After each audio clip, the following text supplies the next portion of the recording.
Hey everybody, Bo Moore from IGN here. We are at Razer's booth at CES 2020, and I'm about to check out the Razer Eracing Simulator.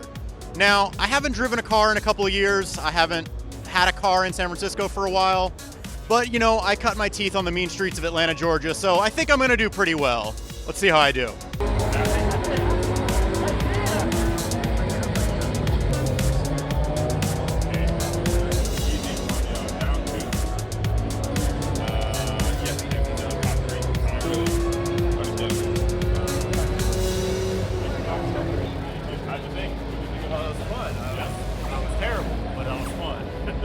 So it turns out that no matter how mean the streets of Atlanta are, having never set foot behind the wheel of a 700 horsepower racing car means that I'm a pretty bad race car driver.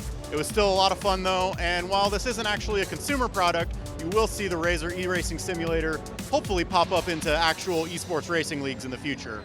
So for more from CES 2020, keep it to IGN.